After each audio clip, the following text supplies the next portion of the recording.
Ora viva, bem-vindos a mais um Magazine Verde. As alterações climáticas têm vindo a ser identificadas como uma das maiores ameaças ambientais, sociais, mas também económicas que o planeta e a humanidade enfrentam na atualidade.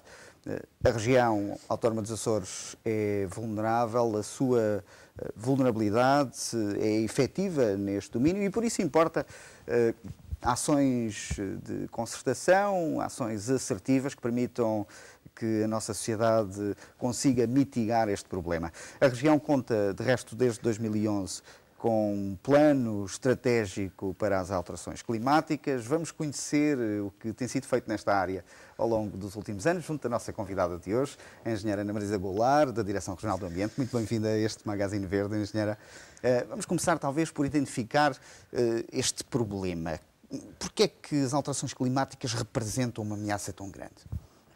Bem, efetivamente tem-se verificado ao longo dos anos alterações no clima e que representam ameaça às populações, não é? Temos verificado várias tempestades, muitas vezes fora da época e com intensidades cada vez maiores, à qual muitas vezes não conseguimos dar resposta. Essa é a grande evidência de que as alterações climáticas estão aí e que temos de nos preparar e de dar resposta a estas situações. O que é que nos permite, falou-me nas tempestades, naqueles fenómenos atmosféricos mais adversos e que nos fazem, de facto, pensar o que é que mudou para, agora, lidarmos mais ou menos com situações desta natureza, mas há outras situações que permitem medir que o clima mudou. Por exemplo, o aumento dos níveis de água do mar, com certeza será um deles. Sim, o aumento da temperatura média da superfície, não é, terrestre. Também é uma análise que se tem verificado ao longo dos anos, há vários estudos que evidenciam isso. A precipitação também se tem verificado que em certas deixa de haver aquela definição das estações do ano, das 4 estações do ano, em que a chuva era predominante no inverno. Não quer dizer que não se mantenha, mas vê-se que nas outras estações já cada vez há mais pluviosidade e com mais intensidade, embora seja de curta duração, mas com mais intensidade. Ou seja, há aqui umas alterações que são cada vez mais evidentes. Corrija-me se estiver errado, Sra. Engenheira, mas os grandes culpados disto tudo são os gases com efeito de estufa, naturalmente. Sim, há vários estudos que indicam que as emissões dos gases com efeito de estufa é que estão a alterar, não é, todo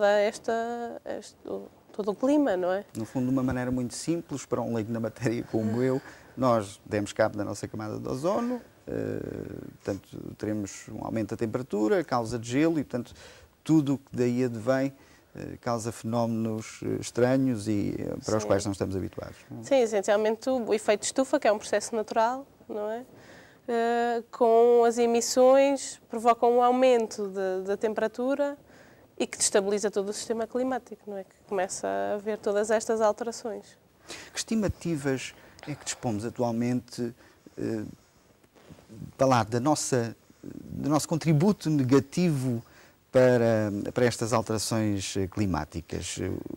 Que gases de efeito de estufa é que nos Açores são produzidos? Na região houve um estudo, embora muito preliminar e com poucos dados que o pudessem suportar, mas foi feita uma estimativa que remonta a 2007 das emissões de gases com efeito de estufa. Na realidade, pronto, o dióxido de carbono é o gás que é mais predominante. Correto. E que as emissões são da categoria da energia, da parte energética, são as que têm maior peso. Na questão da agricultura, o metano é o gás mais significativo. Ou seja, nos Açores, embora as emissões não sejam muito representativas, ou seja, representa 3%, de acordo com este estudo, do total nacional, mas estes dois gases para nós são os que fazem os que têm mais significado. Por categorias, quem é que detém a maior responsabilidade dessas emissões? São as indústrias? É a parte energética, a produção de energia, não é? O setor de energia, que também inclui a parte dos transportes. ou seja, não é só a produção de energia, mas sim os transportes também. E a parte da agricultura, sim. Convenhamos dizer que nós temos uma ainda forte dependência dos combustíveis fósseis, portanto, a área do transporte, de facto, dará um grande contributo para as emissões de carbono, não é? Sim. Quer a área dos transportes, que claramente dependente, não é? Não tem havido uma grande evolução no setor dos transportes para a redução da utilização dos combustíveis fósseis. Ao contrário da parte energética, da produção de energia, que já há um grande investimento nessa área, não é? Já há uma grande quantidade ou uma grande representatividade da utilização de tecnologias verdes, entre aspas, não é? Correto. Pronto, os dois setores que são os mais importantes, realmente aqueles que assim. No entanto, disse-me, os Açores contribuem negativamente na ordem dos 3% no plano nacional, ou seja, isso é quase nada. Sim. O que é muito bom, não é? Efetivamente é quase nada, mas também somos muito pequenos a nível, no contexto nacional. O que não invalida que nós também não devemos, não tínhamos de trabalhar para reduzir estas emissões, não é? Temos de dar o mínimo do contributo possível, não é? E ainda temos possibilidade de trabalhar para reduzir as emissões, não é?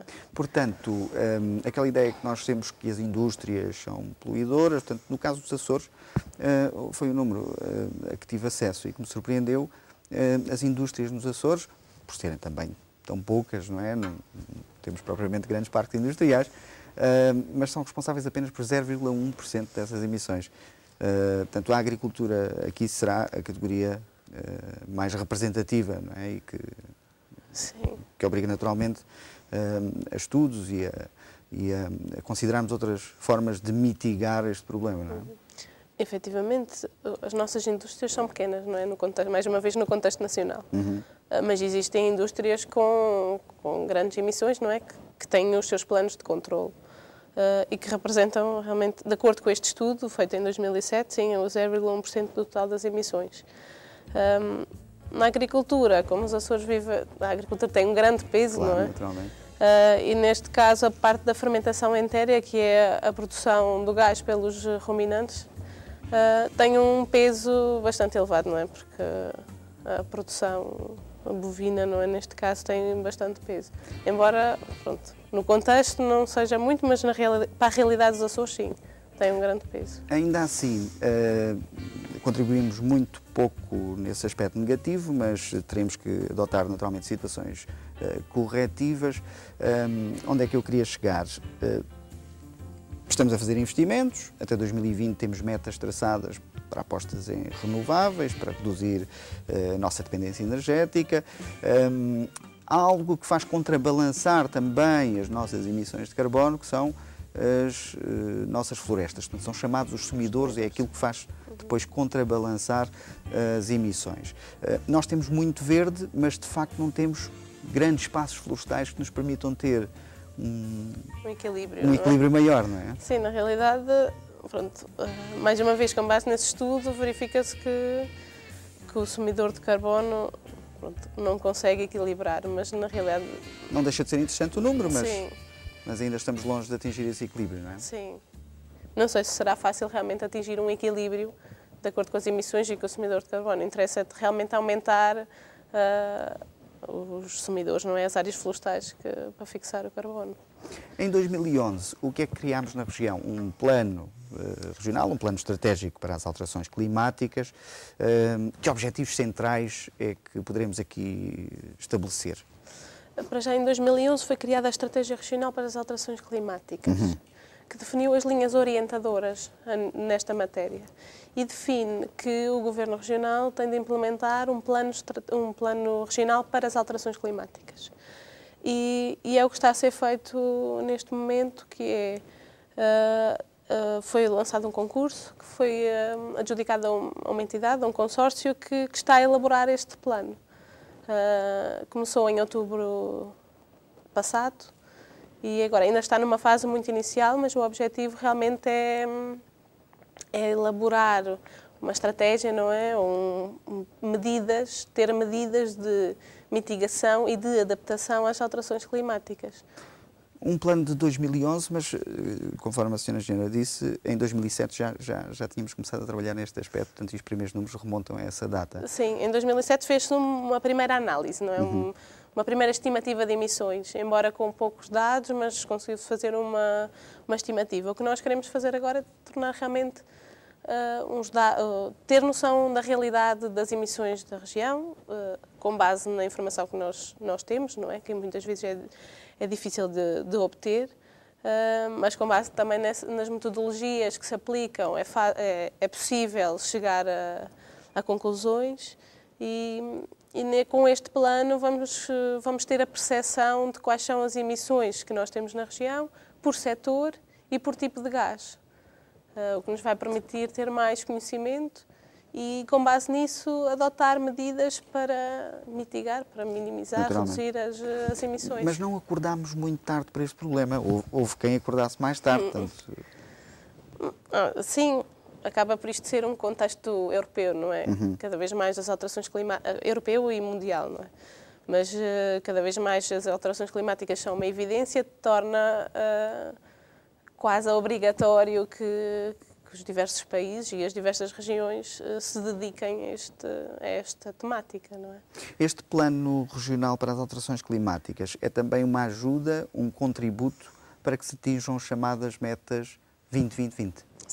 Sim, será. Aliás, o plano é realizado com base, não é, nessas metas, não é? O objetivo é chegar a 2020 e cumprir com as metas que estão definidas.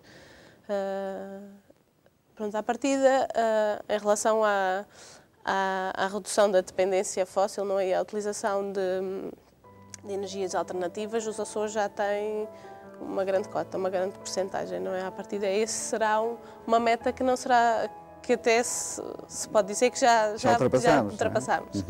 Em relação às outras, temos realmente de trabalhar. Em relação à eficiência energética é importante, o plano poderá ajudar, embora também já haja trabalho nesse setor. Dizer a este propósito que nós devemos ter atualmente uma taxa que ronda os 30 e muitos % e que em 2020 possamos atingir os 55, 57% em função também de um projeto que está a ser levado a cabo na Ilha Graciosa e que também conheceremos numa das próximas edições do Magazine Verde, se me permite esta chamada de atenção. Este fenómeno requer a atenção de tantos agentes que é preciso políticas muito transversais, portanto, é necessário uma concertação entre muitos agentes para fazermos algo nesta área, neste domínio. Sem dúvida. As alterações climáticas são uma área transversal, não é? Uma área transversal. E a capacitação dos decisores políticos é muito importante. Sem isso é difícil de conseguir ter uma ação que funcione e que dê resposta, não é? E não é em determinada área, são em todas as áreas, são em todos os setores. Por isso é muito importante que haja uma concertação dos diversos setores, de todos os agentes, não só do Governo Regional, mas de todas as entidades e a população em geral, que esteja envolvida e que perceba a necessidade deste plano e desta resposta que devemos dar.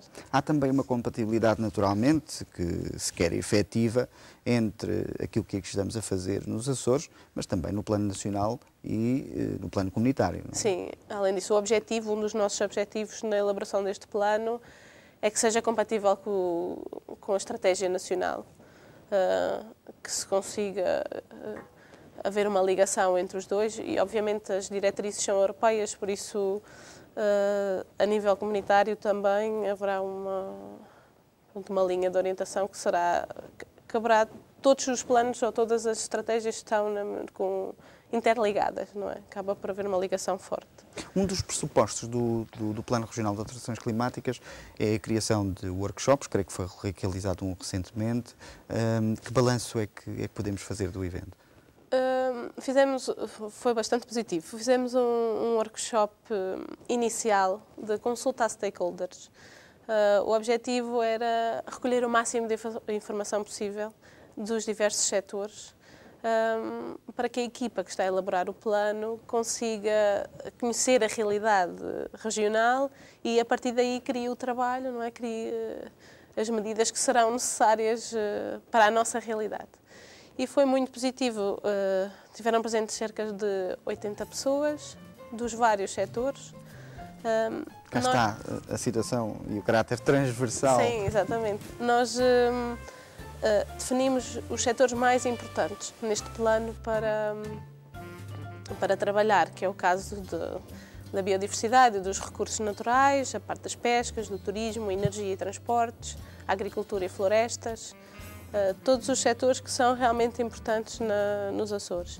E o que aconteceu foi, tinham mesas de discussão relativa a cada setor, e os agentes destas áreas contribuíram para ter informação de base para a equipa de trabalho. Foi muito positivo.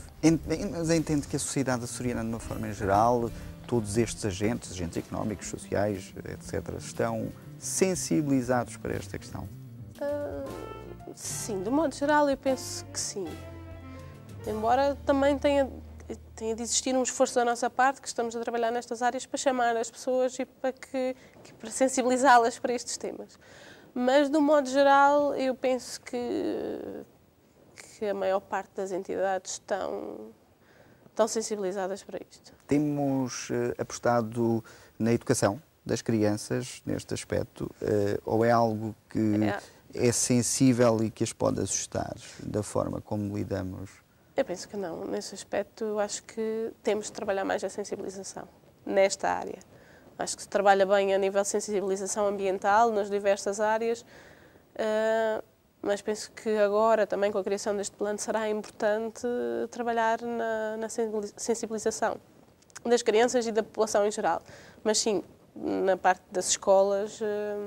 Portanto, estão previstas ligações próximas com as escolas, sim, no sentido de abordar esta temática, não é? Sim. E até, posso dizer que ontem estive no workshop do projeto Clima Adapte, que a Câmara de Vila Franca do Campo está a trabalhar, e também fiquei bastante satisfeita porque de todos os setores estava bastante representado e muita gente a dar os seus contributos. Ótimo, perfeito. À escala do Conselho, mas que se percebe que as pessoas estão interessadas e que gostam de dar os seus contributos, o que é muito importante para este tipo de estratégias, não é? Falou-me do Clima Adapte, creio estar a referir-se ao Clima Adapte local, tanto que estará inserido no programa genérico Adapte. Corrija-me se estiver errado. Portanto, é um programa municipal, onde se estabelecem estratégias municipais, não é? Sim, é um programa que o Clima Adapte local faz parte, é financiado por um memorando de Portugal com a Islândia, a Noruega. Um memorando europeu, sim. Europeu, exato. Baseado também no Fundo Português de Carbono. E o objetivo é criar estratégias municipais de adaptação, neste caso só da parte da adaptação às alterações climáticas. O objetivo, neste momento, definiram 26 autarquias nacionais, em que a única regional que está inserida é Vila Franca do Campo. E cada concelho está a estabelecer a sua estratégia municipal de adaptação às alterações climáticas. E a partir daqui, agora o projeto está a finalizar, vão implementar as suas estratégias. O que é bastante positivo e que eu penso que será importante também contagiar os outros municípios para fazerem o mesmo, porque acaba por facilitar também o trabalho deles e dar a resposta deles aos fenómenos futuros. Senhora Engenheira, deixe-me, quase no final do nosso programa, provocá-la e dirigir-lhe esta questão. Alterações climáticas, ameaças, um problema efetivo, mas depois temos uma corrente mais radical que diz que tudo isto não passa de um mito. É tudo um mito, uma resposta lobbies com outros interesses financeiros, na área da reconversão tecnológica. Como é? Temos mesmo um problema real e comprovado através de números e factos? Que resposta é que poderemos dar a estas correntes que... Sim, efetivamente ao longo dos anos tem havido um equilíbrio, não é? Das correntes a favor e das correntes contra. Penso que agora isso está um pouco ultrapassado, porque efetivamente já existem números que evidenciam que existe alteração do clima a nível mundial, não é?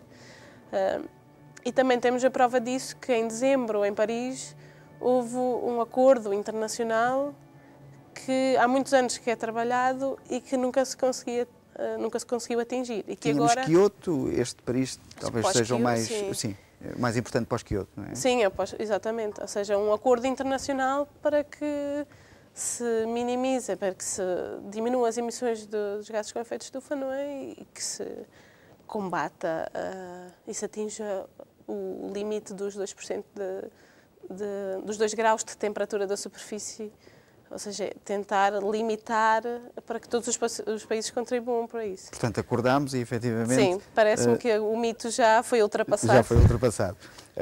Há sempre a expectativa, naturalmente os ambientalistas mais radicais são sempre os primeiros a vir a terreiro, mas há sempre a expectativa de que estes acordos ambientais que firmamos no plano internacional ficam muito aquém, pede-se mais, somos muito limitados ainda. Partilha dessa opinião ou não? Pois, do modo geral, eu penso que tem sido sempre essa a lógica, até porque as grandes potências nunca assumiram, e são eles os maiores poluidores, não é? Nunca assumiram diminuir as suas emissões.